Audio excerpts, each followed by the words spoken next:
make sure people pay for the crimes they commit.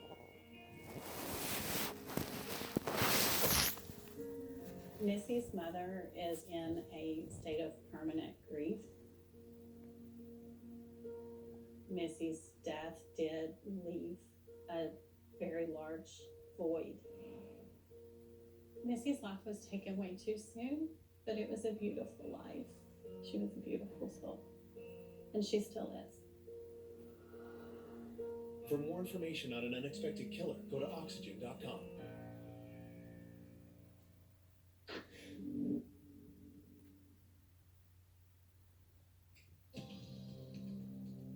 After decades of false starts and broken hearts, one Iowa couple takes shelter in each other's arms.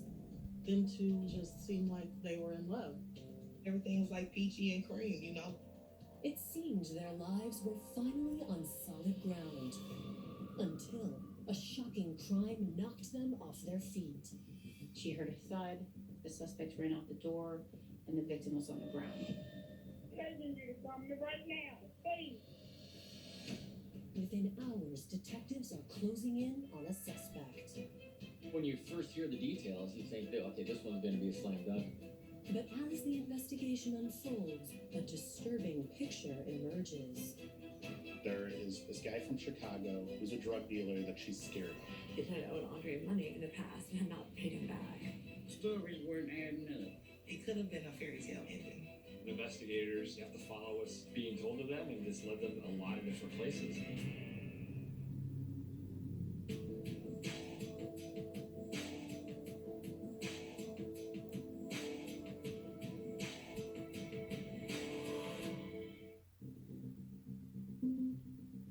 January 2nd, 2017, Des Moines, Iowa. It's 2:30 p.m. when an officer with the Des Moines Police Department hears her radio crackle to life. Whenever we have a critical incident that occurs, the dispatch will actually put out a long, loud tone over the radio. And I remember them putting out the address and stating that somebody was calling in about a possible stabbing. As Officer Chaplin rushes to the scene, emergency operators keep the 911 caller on the line. Is he awake right now? No, he's not responsive. He's laying Okay, on the floor. Listen to me. Is he breathing? But he's not doing anything. They did say that the victim's girlfriend was on scene and that he had been stabbed. Taking you to come right now, please. Okay, we have him on the way there now. Where was he stabbed at? The right side of the upper chest. Within minutes, Officer Chaplin arrives at the home on East 9th Street. There, she sees an open door. I could hear someone in the doorway saying, "In here, I'm in here." I did see the victim laying on his back on the floor with what I assumed was the caller kneeling next to him on the floor. I began to ask her, where did he go, in regards to the suspect that she was stating stabbed him. She said that he had just ran out the door.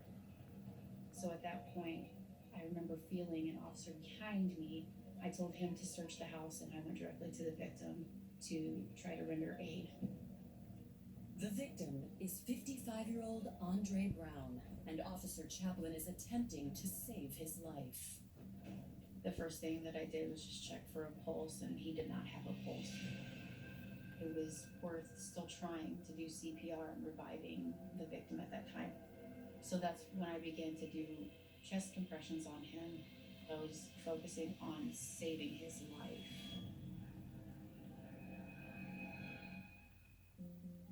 After growing up in a Chicago foster home, Andre Brown knew he wanted to see the world. Andre and Deborah, his sister, came to us as foster children. They had been in 3 different foster homes, and then we got them, and we raised them till you're grown.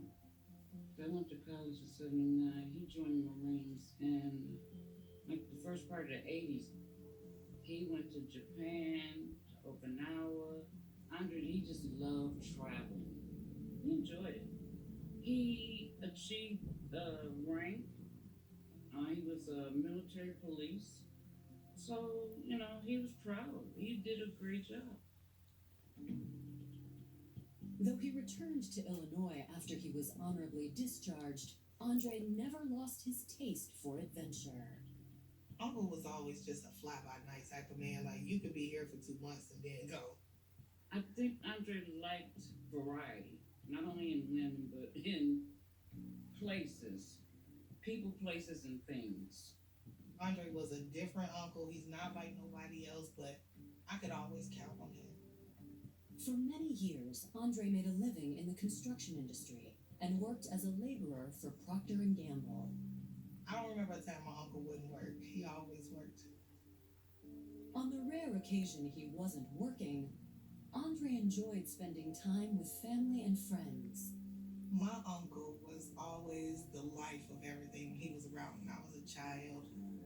He had a little bar that was by the river on Washington Street. Everybody knew him up in there. He'd go in there and buy his beers. He was just a fun guy. He would laugh, joke, make everybody in the room laugh. Though when it came to dating, Andre shied away from commitment. He never married, but he did have plenty of chances over the years. Unc liked the women.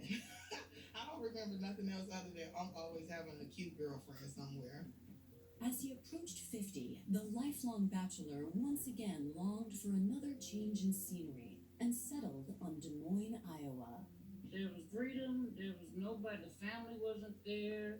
I think he just wanted to do Andre.